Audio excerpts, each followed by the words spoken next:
Hello and welcome to the news here on Magic Bricks, now India's first property business channel. I'm Krishna Kumar. Let's take a look at the top stories that we're tracking. They can take permission from the corporation or the municipality wherever it is necessary, and the rules will bind them to follow the environmental norms. The new green building code that slashes environmental clearances from over 100 to just under 23 will be tabled this budget session. Magic Bricks Now gets you an exclusive with the Union Environment Minister Prakash Javadekar. Day 4 of Make in India Week. CITCO signs its first MOU for Naina. 11 villages from Maharashtra pool 3,500 hectares of land for the proposed smart city. CITCO Vice Chairman and Managing Director Sanjay Bhatia gives Magic Bricks Now the exclusive detail.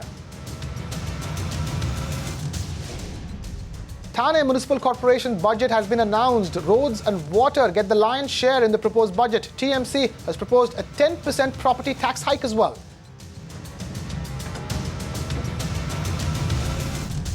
Straight to our top story. The Environment Ministry has released the draft Green Building Code, which will apply to all projects over 5,000 square meters in area. The code, to be tabled in the budget session, focuses on decentralizing clearances and empowering local bodies to give green clearances. Our reporter Deepa Rana caught up with the Environment Minister Prakash Javadekar, who described these laws as being stringent but implementable. Listen to this Magic Bricks Now exclusive. Thinking of government is to standardize environmental conditions and making them little more stringent and implementable, and then with that standard guidelines becoming the part of rule of the state government, then they can take permission from the corporation or the municipality wherever it is necessary, and the rules will bind them to follow the environmental norms. So that's a new pattern of thinking on which, so that they avoid one window and they will have ease of doing responsible business. So we will provide ease of doing responsible business. So there will be responsible business practices, environmental friendly practices, but they will be in a way automatic route. So this will enhance the approvals, and when municipal corporations are given and empowered, but will we see this in the budget, and also who will monitor whether these there are norms like 1 tree per 80 square meters and things like that? Who will monitor that the corporation or the planning authority has to monitor it, but Environment Ministry will also have the right to monitor it and penalize if there is no compliance. The government wants to decentralize green approvals and promote the ease of doing sustainable business. Catch the Union Environment Minister Prakash Javadekar break down the new Green Code for buildings. To standardize environmental conditions and making them little more stringent and implementable, and with that standard guidelines becoming the part of rule of the state government, they can take permission from the corporation or the municipality wherever it is necessary, and the rules will bind them to follow the environmental norms. Now, it's day 4 of the Make in India Week, and there's some big news coming in from CITCO. CITCO has signed the first MOU for its greenfield city, Naina. Residents of Khalapur village have taken the initiative to voluntarily pool 3,500 hectares of land for the development of the smart city. Our correspondent Ruchi Deshpande caught up with CITCO's Vice Chairman and Managing Director Sanjay Bhatia, and it is again Magic Bricks Now exclusive. Take a look. First MOU which we signed for Naina was with the Khalapur citizens who are here. They are in all the sarpanches and all Nagar Parishad members are here. In fact, there is a lady Adhyaksha of Nagar Parishad who is here. They have agreed to become part of the Naina scheme, which is a 40-60 scheme where we do all the external development, and in the balance 60% land remains with them. So this is a model where the villagers are getting more benefits than the city developer. Because normally a city developer acquires all the land, 100% land, and then develops. City developer benefits. But then the villagers have taken their money, and then after that the increase in the economy or the benefits of the economy do not reach them. Here 60% of the benefits of the economy are going to go to them. So this is a very win-win situation, and they've liked it. They've volunteered and come themselves. You can see all of them around me. So what kind of a timeline do you see for setting up the infrastructure in this city? Now we will be preparing their plan in the next 4 to 5 months. After that, the infrastructure works and all will start. In their area, we should be able to do in the next 5 years all the infrastructure works. And probably they will also form a company and start development very soon. We also signed a MOU with Transparency International today for all CIDCO projects. So all projects above 5 crores are going to have an eagle eye of Transparency International to ensure that there is complete transparency. Okay, would you just give me an update about the Navi Mumbai Metro? Navi Mumbai Metro is going on well. We are going to complete by July 2017 Metro 1. Metro 2, 3, 4 have been given to RITES. They are preparing the DPR for that. I should be receiving that in the next 4 months. Now, 5,69,000 affordable homes. That's what 28 Mumbai developers have pledged to build. The total cost of construction of these homes will be 1,10,000 crore rupees. The projects will be built entirely on private land and at the cost of the developers. Ruchi Deshpande has been having a very busy day and she gets us this report as well. In a step towards building affordable houses in the state of Maharashtra, the Maharashtra Chembur of Housing Industry as well as CREDAI today have signed a memorandum of understanding or an MOU in order to develop low-cost or affordable housing in the state of Maharashtra. This MOU was signed between 28 developers of Maharashtra and the Maharashtra government. What we also learn is that this MOU yielded an investment of 1,10,000 crore rupees, and the developers also said that they will build 5,69,000 homes in the city of Maharashtra. In fact, Chief Minister Devendra Fadnavis also said that this is the first step towards Build in Mumbai. That is the new initiative that he announced on the third day of the Make in India week that is taking place here in Mumbai, where he said that CREDAI and NAREDCO together had pledged about 5 lakh affordable houses to be built in the city of Mumbai as well as the state of Maharashtra. Now, it remains to be seen how the developers go about this venture.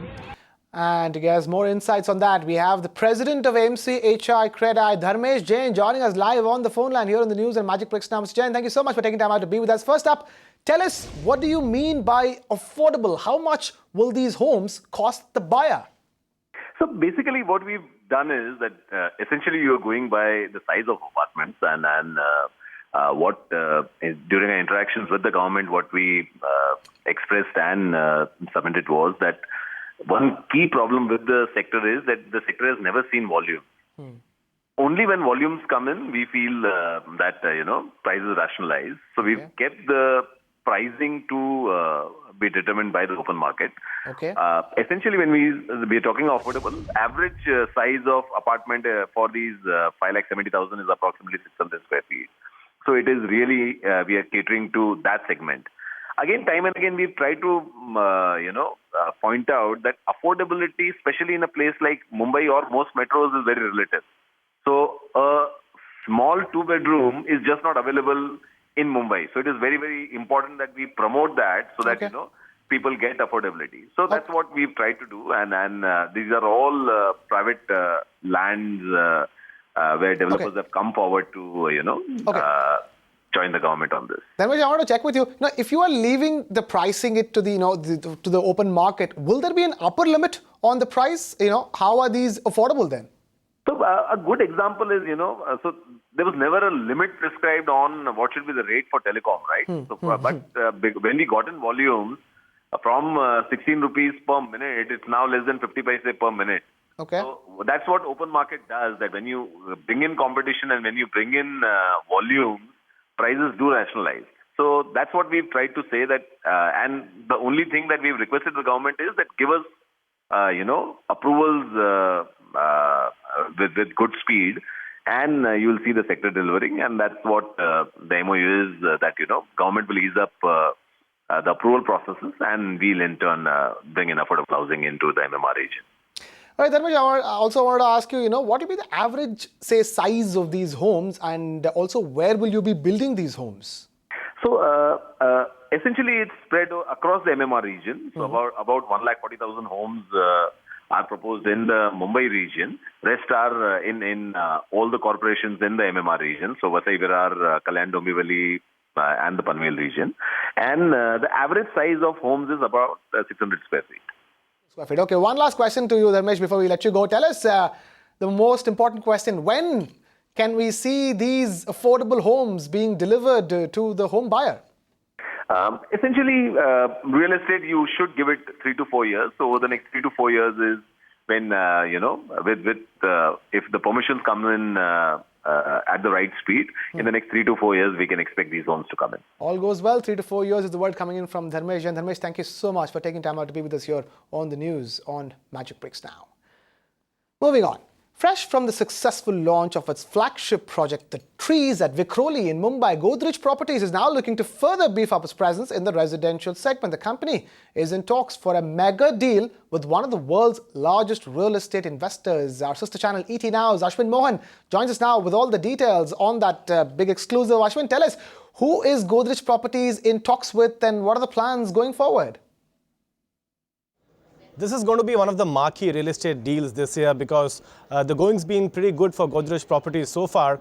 In fact, the company's seen a 122% YOY hike as far as Q3 bookings go, which stand at 1,214 crore rupees. And we understand from sources that they do want to, in fact, bolster their presence in the residential space.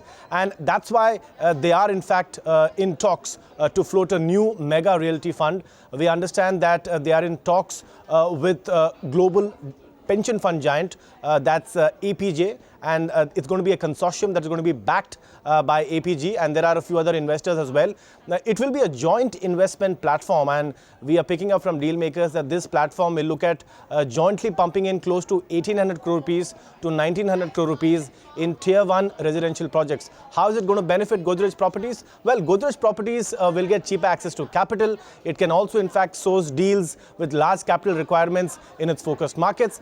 On the other hand, we also pick up that it will be the exclusive development manager for each of these projects. So therefore, it stands to benefit because it will also get an additional development fee. If you look at it from APG's point of view, now it's one of the world's largest real estate investors. In fact, it handles as much as $406 billion in pension funds. And clearly, India is a focus market, so it wants to expand its India footprint. So that's the deal rationale from both sides. The talks are ongoing and the deal could be announced in a month or so. That's what we're picking up from sources. In response to email queries from ET Now, both Goldrich Properties as well as APG have declined to comment. Thane Municipal Corporation, or the TMC, announced its 2,459 crore rupee budget on Tuesday. The bright spot is that the TMC has prioritized roads and water for 2016-17. However, Thanekars will have to foot the bill. TMC has proposed to hike property taxes by 10% and residents are not amused. But before we get into their reactions, let's look at the big announcements made by TMC in this year's budget. Now, my colleague Disha Shah spoke to the Commissioner and began by asking her if the TMC is in distress and is therefore mulling a tax hike. Thane Municipal Corporation is sitting with a surplus of 230 crore rupees in its kitty. This is what Thane Municipal Commissioner Sanjeev Jaiswal announced while presenting the budget for Thane 2016-2017 on Tuesday, 16th of February. Despite this, the corporation has proposed to increase property tax by 10% in Thane. This means that for residential purposes, the property tax could be hiked from the current 26% to 36%, whereas for commercial purposes, the property tax could be hiked from the current 38% to 48.50%. And once if this gets implemented on ground, TMC will garner an additional 31 crore rupees in the kitty. Apart from this, the key takeaway in this year's budget was that the corporation has allocated 255 crore rupees to address the water supply issue that the city is facing currently. As we all know that TMC has been imposing water cuts during weekdays for 2 consecutive days, which had left residents quite agitated and they had dragged TMC to court. So this fund allocation could bring in some relief to the water shortage problem that the city is facing currently.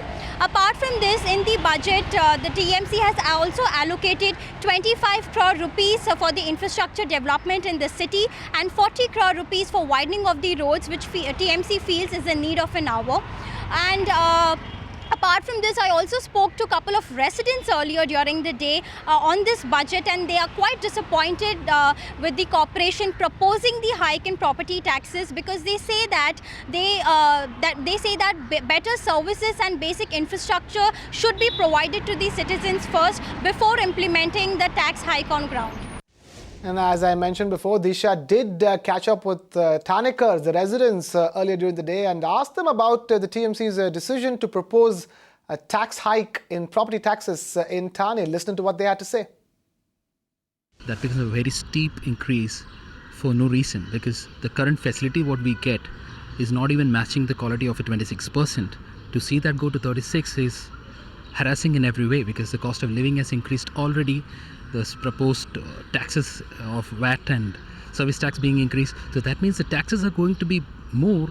It becomes like a 30% of your salary cut is actually going in taxes, and that's steep and huge. It's not acceptable at all. I don't think it is a wise decision. The municipal corporation may have their own points for this increase. But if I ask this question to myself, has this rise made any difference in my regular life? Has it made it simpler, easier to live? And the answer is no. We welcome that, because I think over the past many years the taxes have remained on a certain level. If the TMC has to improve services and provide more facilities for the people, they have to generate more money. And property tax is one of the components which that 10% rise will give them about 35 crores extra, which I think they need. ये जो अभी property tax का हमारे को अभी जो bill नए rays किए हैं उन लोगों ने, तो पब्लिक बिल्कुल भी सेटिस्फाइड नहीं है उस बिल से, क्योंकि 10% इंक्रीज़ करने का कुछ था ही नहीं इन लोगों को, कि ऑलरेडी इतने हाइक हैं ऑलरेडी। आप ये सोचिए कि लोगों को कितनी दिक्कत होती है इन सब चीज़ों से। और आप टीएमसी का अगर आप देखें तो ना तो बस सर्विस उनका प्रॉपर है, पोल्यूशन इतना ज़्यादा थाना में अभी हो रहा है। सो मेरे हिसाब से तो प्रॉपर्टी टैक्स तो बिल्कुल भी इंक्रीज़ नहीं मतलब होने चाहिए, उसको बढ़ाना तो बिल्कुल भी नहीं चाहिए। आम आदमी पे बहुत इफ़ेक्ट पड़ता है। Frankly speaking, what is hike for, one has to be very clear about. Year after year, there has always been an increase in taxes in some form or the other, but the returns what the people get are not up to the expectations. So that was the latest in Thane. Moving away from that, as the union budget is set to be announced on the 29th of February, we get you the budget expectations of various members from the real estate industry. And today, we get you the expectations from a few industry stalwarts. Listen in.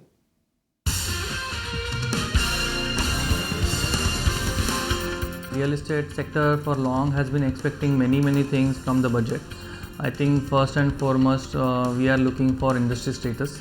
In fact, we need to go beyond that, and we are looking for an infrastructure status to real estate industry. As you know, this is one of the major contributors of GDP for the economy, and also one of the major job creators. So it is high time that government accords its necessary due to the industry and gives it a real industry status. Exemption of tax as long as it's long-term capital gain, as long as it's invested back into the real estate, same sector, because we all are aware that there's almost 20 million home shortage. So if that could be introduced, it would be great.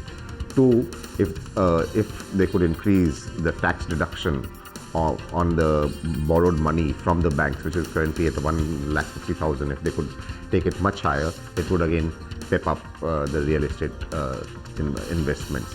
Three, there's been some ambiguity on the NRIs investing into a fund. So while the circular is there, but there's confusion prevailing between the SEBI and the RBI. So we've not yet managed to get that money into our AIF despite a long-standing demand from the NRI. So that's something which is waiting there.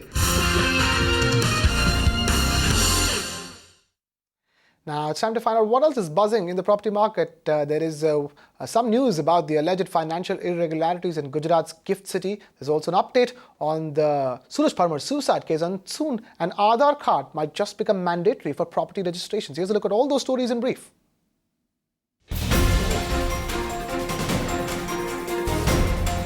PM Modi's pet project, the Gujarat International Finance Tech City, more popularly known as Gift City, stumbles upon a roadblock. The Gujarat High Court has issued a notice alleging financial irregularities and non-compliance of audit norms. GIFT City is a 50-50 joint venture between state-owned Gujarat Urban Development Company Limited and Infrastructure Leasing and Financial Services. The petitioner DC Anjaria has alleged the financial irregularities and says that the PIL isn't against the government but is in fact for the benefit of the government, which he claims is being duped by the partner company.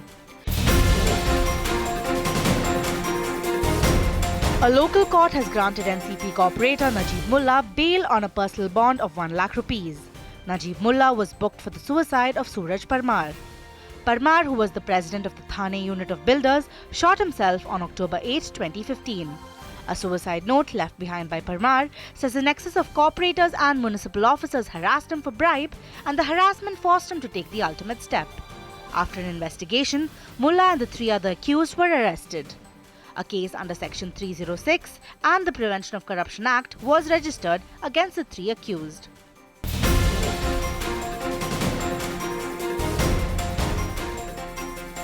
Alarmed by the large number of fraudulent transactions and investments which runs into the tune of crores of rupees, the Union government is now thinking of making the Unique Identification Authority of India, or Aadhaar, mandatory for property. The centre mooted making Aadhaar cards mandatory for property owners to identify the buyers and keep track of the money entering the real estate industry. The centre is looking at Aadhaar as a source of weeding out transactions which are entered into by non-resident Indians and foreigners. Bureau Report, Magic Bricks Now. Now, the residents of Chembur have lost patience with the government. They've now dragged the BMC to court for inaction over the Deonar fire. 10 days after Maharashtra Chief Minister Devendra Fadnavis promised them concrete measures, residents of Deonar are still waiting to see some action on the ground. The week-long fire in the Deonar dumping ground caused a public health crisis in the area and had blanketed Mumbai in smoke. With no long-term concrete solutions in sight, residents have decided to stand up for their rights to breathe. Aishwarya Paliwal, who has been tracking the story, gets us this report all the way from Deonar. Residents of Chembur have finally filed an affidavit against BMC officials in the Bombay High Court. Residents tell us that they are fed up by no action being taken by BMC officials, even after the Chief Minister had promised them that swift actions would be taken to corner off Deonar dumping ground. They said that they were promised CCTV cameras would be installed and a wall would be constructed against this dumping ground, but none of these things have happened recently. Also, they say that after these orders and these assurances were passed, a recent fire at Deonar had put the lives of people staying in Chembur, Wadala, Navi Mumbai at high risks. Now, what the fire at Deonar does is that it puts Mumbai's pollution level at a very high risk. Whole of last week, we saw that Mumbai's average air quality index was at 300, which is at the alarming level. Most of the residents tell us that they are thinking of not voting in the next elections as they are completely fed up. Also, they say that they want the Chief Minister to reduce property taxes of all these areas that are affected, as no action has been taken yet. Now, Aishwarya also caught up with a few residents and asked if they've received any response from the BMC at all. Listen to what they had to say. Authorities have done nothing. They have made all false promises to us, saying that we've kept CC cameras and water sprinklers and fire brigade. There's nothing. We can see the smoke. It's as foggy as ever, as polluted as ever. It's a situation, today's situation was the worst of all. I could not see the next building.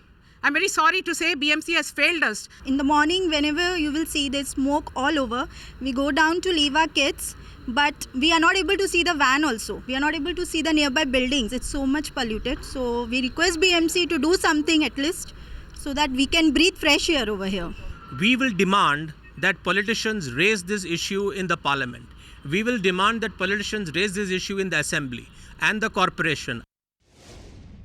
Fed up residents of Chembur over there. Now, pollution is not an issue that is affecting just the residents of Chembur and Wadala. This issue is affecting citizens like you and me as well. Now, the last 2 weeks have been a nightmare for Mumbai citizens. The air quality index has been fluctuating from poor to very poor quality. Midweek, this index even became as bad as Delhi's. Yesterday's air quality index breached the very poor mark as well. It was 310 in the morning, and by evening, it had worsened to 315. This is as bad as the air quality on the day after Diwali in 2015, which was at 313. The quality currently in Chembur is 232, and BKC, that's currently hosting the Make in India Week, is in the very poor category at 309. And on that note, we've completely run out of time here on this edition of the news on Magic Bricks. Now, thank you so much for watching. This is Krishna Kumar signing off.